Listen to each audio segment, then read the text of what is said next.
Hey everyone, Preeti here, and I am here to give you my favorite quotes from Nevernight. As you could probably tell from the title, I actually have to leave for school really soon, so hopefully I can film this video in time, but I mean, we'll see. I can't actually give you an entire book review of Nevernight because I read it a while ago, and so I probably forgot the cuter aspects of the book, and by cuter I mean the bloody, gory details, and which are the best part, so I can't review the book. But I thought I'd share my favorite quotes because I have quite a ton of them. Not as much as I would have because I didn't sticky note everything, but I have a decent few, and I can probably find some good ones that will hopefully convince you to read the book because, my goodness, it is amazing. Like, so good. You will, if you like fantasy, you will regret not reading this. It's like Harry Potter, but like gory and beautiful and sexy, so definitely be mature.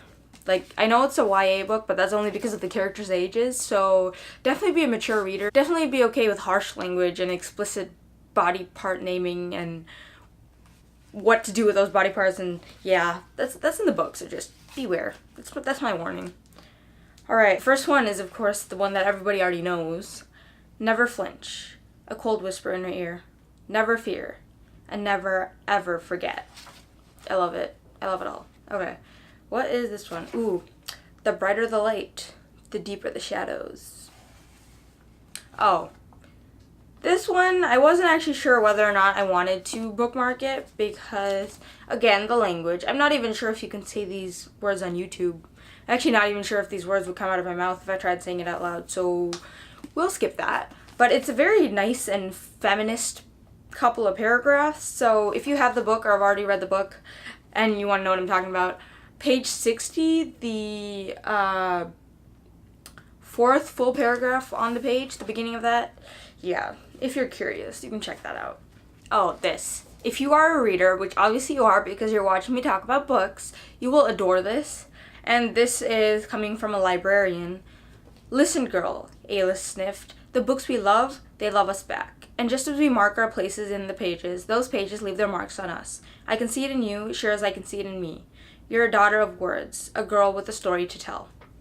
How beautiful is that? I can't even.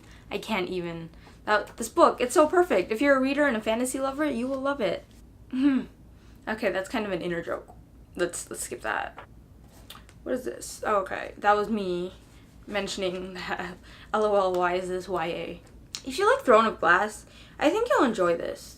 There's definitely a kind of similarity between the two main characters.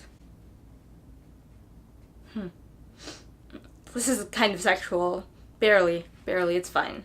I think you had best visit the Weaver after the boy. And why is that? Your brain and ovaries seem to have switched places. So, yeah, so if you didn't know, there is romance between the main character and another guy. And I wasn't sure about the romance at first because it was very sudden. Like, I don't want to go too much into it because I don't want to spoil anything, but yeah, and I'm not usually into sudden romances, but it seems that J. Kristoff does a lot of that because I noticed the same thing in Illuminate as well, but while it was cute in Illuminate, it actually, like, grows into something really cool into this because the guy in this book, I can't recall his name. Like I said, it was a while ago, but he does not cut Mia any slack. Like, if she does something wrong, he will tell it to her face. And honestly, that is the best, most confident thing you want in a boyfriend. So that's perfect. But yeah, so basically, so she's in love. So yes, her brain and ovaries have switched places according to this person. And it's just funny because the Weaver is like, oh, I don't want to spoil the Weaver. Ugh, there's so much you're missing out on if you haven't read this book. Oh, more language. Let's skip that. Why did I mark that sentence on chain smoking?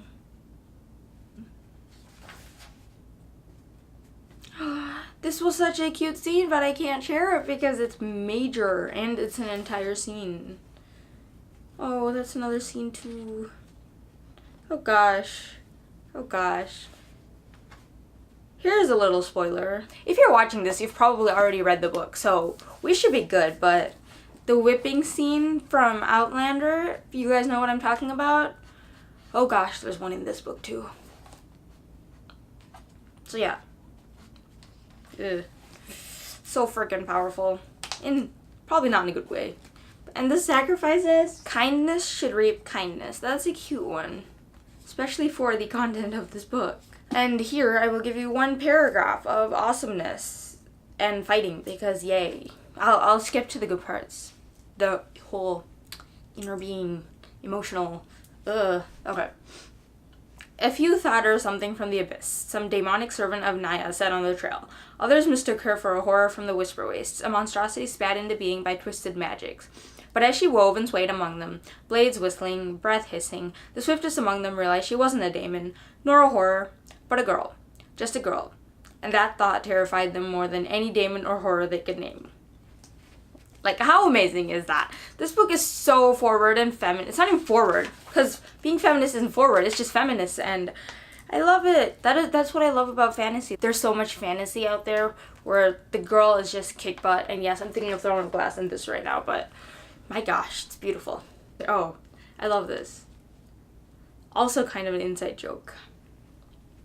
I don't want to spoil it. This is just really, really good. I've seen some very low reviews, but I feel like that's either because the writing style didn't work for them, although you can definitely get used to it, or because they DNF'd it, which I understand why they DNF'd it, because the first 150 pages are kind of slow, and honestly, once I started this, I was like, I'm not sure if J. Kristoff is for me. Maybe I should not have spent $30 on this special edition UK version of the novel. But luckily I kept reading and it got so much better. The plot became more Harry Potter-like at like about the 150 page. But like, again, Assassin Hogwarts, and like the Malfoy and Harry rivalry is nothing compared to the people in these books. And there's just so much companionship and competitiveness and betrayal and backstabbing and larger plots that you do not see coming, and